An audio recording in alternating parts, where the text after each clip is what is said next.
Hey, good evening, everyone. Thank you for joining me.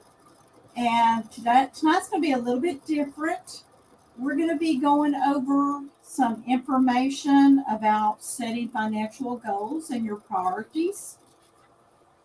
We're going to look at creating a budget, the things that you need to create a budget with, and how to stick with the budget. Sometimes that is one of our biggest problems is sticking with it. Well, my name is Laura Henry-Pugh, and I am a money coach. And so we're going to be talking about your finances, especially on the management of it.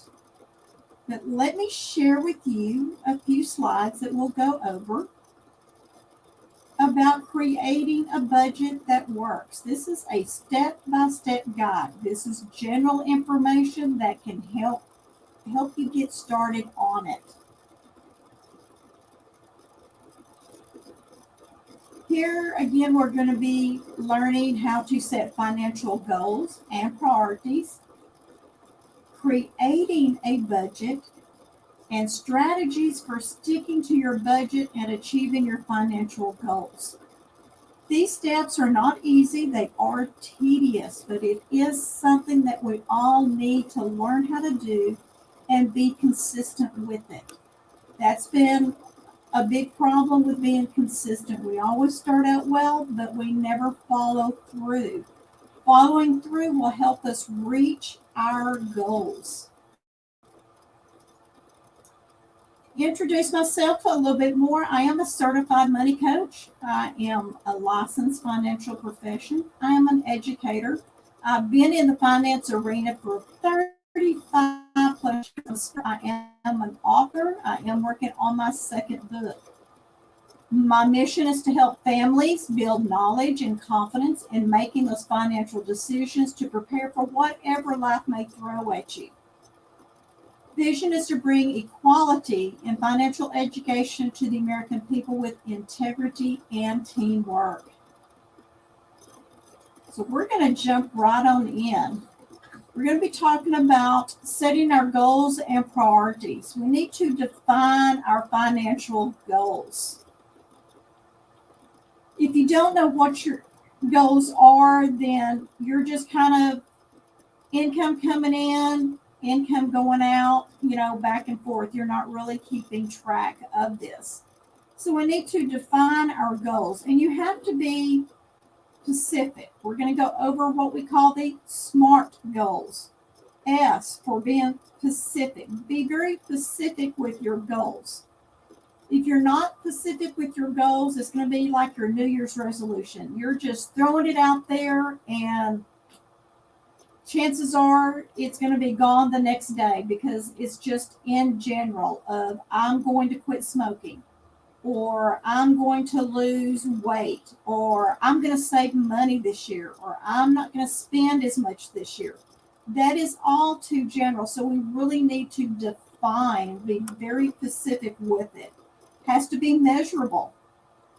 So if you're looking to save money, how much do you want to save? Do you want to save $1,000, or do you want to save $500,000? You have to make it measurable. Make sure it's achievable. Is it something that you're going to be able to do? Don't make it so unrealistic that you're setting yourself up to fail. And is it relevant? If you're wanting to save money, why? Why is it relevant to you to save money? Do you want to have an emergency fund? Do you want to plan a vacation? How relevant is it for you? And time bound. How long is it going to take you to reach that goal? Now, if you want to save $500,000 and you're putting that time frame of 12 months, depending on your income, what you have coming in, you may or may not reach it. Most of us cannot make $500,000 in 1 year. Some of us can, but make it realistic. So be specific. I want to save $1,000 in a savings account for an emergency fund, and I want to do this in 12 months. That is being realistic, and it is achievable. Prioritize your goals. What is it that you want? How important is it for you to reach your financial goals? Do you need a new car? Is your car running good now, but maybe in the next year or two it might be a little iffy? Prioritize. What is it that you want and what is it that you need? And identify short-term and your long-term goals. Your short-term goals, I'm going to say 18 months or less. That's a short time. And anything from 5 years and more, that is your long-term. Anything in the middle, guess what? That is your mid-term goals. So going back to saving that $1,000 within 12 months, that is a short-term goal.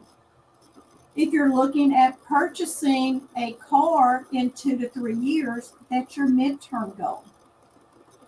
If you're looking to save money for retirement, of course, that's going to be in the future. That's going to normally over 5 years. So those are your long-term goals, and prioritize what it is that you need. Next thing you need to do is determine what is essential versus non-essential expenses. And of course, your essentials are quite easy. It's what you need. Food, housing, utilities, transportation. Your non-essentials can be anything from various streaming services. That can be anywhere from music to TV to gaming. Any of those that you can actually live without and still be comfortable, those are your non-essentials. If you've gone to the grocery store, but yet you want to go out to eat, you can probably bypass dining out and choose to eat in, because it's really unnecessary. It's not essential to go dining out all the time. What about purchasing clothes? A lot of times clothes is a necessity, but when is it a necessity? When is it essential? If you've got a bunch of clothes that you can still wear, it's still in good condition, but you'd rather go out and spend more money because you enjoy shopping, that's your non-essential. So really be careful with what you're spending and prioritize your goals, because you want to meet what is important to you. Next thing we're going to look at is creating a budget. What does it take to create a budget? And a lot of us should know this, but we don't practice it. We don't really detail it out. Tracking your income and your expenses. That's very important, really, to know where your money is going. And on top of that, if you're tracking your expenses, now remember, some of this stuff that you're tracking can be a tax write-off. It really depends on what it is, especially if you are a business owner. There's a lot of expenses in there. If you are working at a job and you're having to purchase certain type of boots, steel-toe boots, it's a requirement, and you're having to spend that money for work. And some of the teachers who are going out of pocket, a lot of those expenses are tax deductible. And if you're not keeping track of it, guess what? You don't get to take that write-off. Categorize your expenses. You need to also do this with your income. Is it your home? If your major category is home, then everything from your mortgage or rent, any repairs to your home, anything that you're purchasing that is for your house goes into that category. Your home insurance will go into that category. Automobile, fuel, insurance, all of that falls under the category of your automobile. If you have a pet, keep that separate. How much are you spending on food, toys, grooming? Learn where your money is at. Let's see, groceries. Groceries, there's really only two categories, groceries and dining out. But you have to be careful when you're putting everything under groceries. If you're going grocery shopping and you're also purchasing your paper items, your cleaning supplies, all that should go under house maintenance because you are keeping the house clean. Those are supplies. If you're using the paper towels to help clean the house, all that goes under the home, the care of your home. Creating a monthly budget. Now, doing it for the first time, you're really kind of keeping track. You have a general idea of what you're spending your money on, and you want to make sure that everything works out. But once you get through that next month, this is where you need to look and adjust. So when you can actually see where you're spending your money, then you can adjust it for the next. You have to have a system set up for this. And you can use a template, or you can use on your banking, on your online banking, there is a spot for a lot to keep track of the expenses. I personally use both. And the reason I use both, because there has been more than one time that my online banking expenses, tracking expenses, was not up and running, which means it was harder for me to keep track of my expenses for that week. Sometimes it was out for 2 weeks. And I cannot afford to let it go for that length of time. I need to know where I am at so that way I can adjust if I need to. So I actually do both. I have a template and I do it on my online banking. And you can download a lot of that information from your online banking. So that is how you create a budget in general there. Our next is what we find more difficult, sticking to the budget. Sticking to the budget can be very difficult because, hey, sometimes life happens and you do spend more money than what you had planned on, but that's okay. Adjust. You have to do a give and take. If you are spending more money than what you thought, you need to look at where it is at. So reduce those expenses. And while you're reducing the expenses, avoid getting new debt. Do not get new debt. Do not go into a store to buy something and they want to offer you a credit card. That is new debt. Do not do that. Keep reducing your expenses and avoid getting into more debt. Staying motivated. Oh, trust me, I know. Staying motivated to sticking to the budget can be very difficult, but you have to know what your goal is. Look at what your goal is. Take a picture. Get a picture of what it is that you want, whether if it's a new vehicle, a house, a vacation, and keep that in front of you. That will help you stay motivated.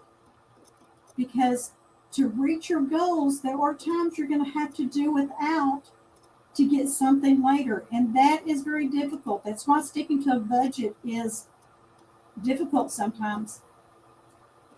Overcoming your common budget challenges. This can be anywhere of maybe a tad bit of mismanagement of your money, making sure that you're putting the right amount in your budget to make sure that you stay within your budget. that can be difficult. And sometimes you really may need to ask for help in that. So don't feel ashamed or feel bad that you are asking for help. Go ahead and ask for help. There are also resources and tools to help you stay on track. So seek out those resources, reach out to those tools. You can find those pretty much anywhere through your bank.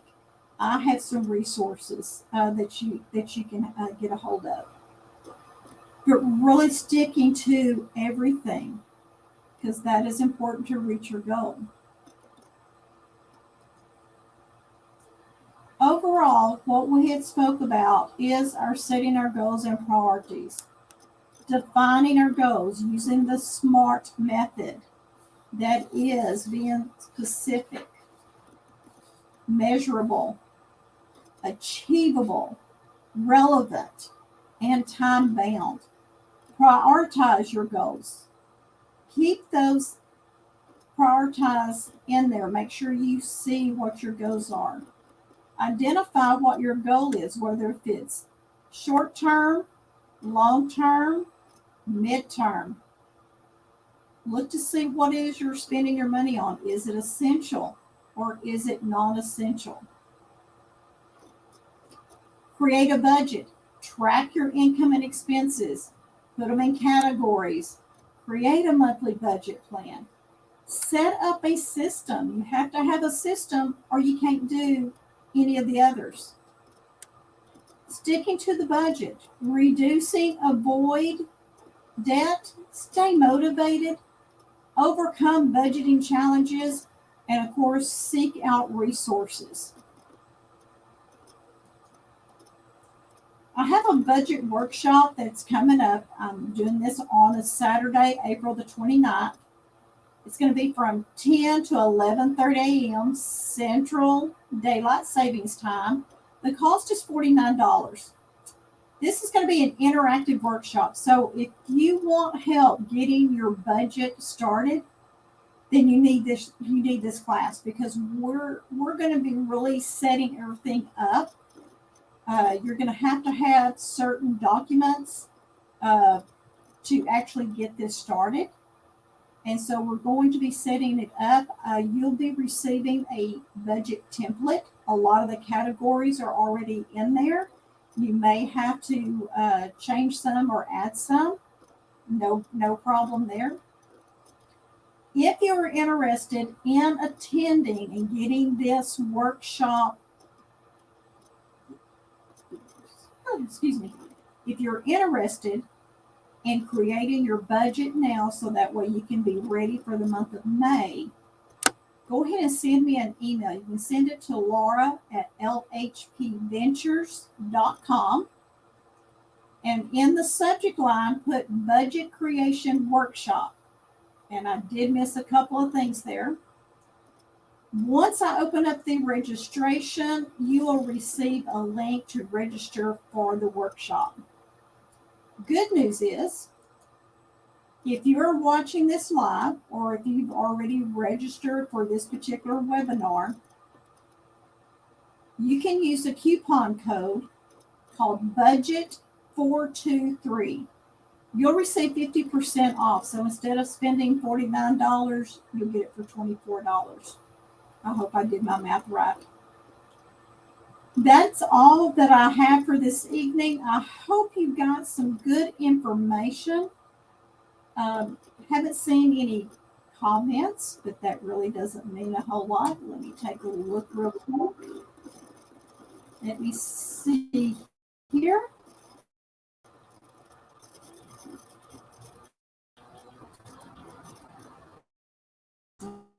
All right. Yep, I don't see any comments yet, but I do appreciate those that have watched. And again, if you have any questions, just reach out to me. I'd be glad to help you. And again, thank you for watching. And again, if you're interested in the upcoming workshop, please reach out. That way I can make sure that you're getting the correct information. And I will be seeing you next time. Again, my name is Laura Henry-Pugh, and I am your money coach.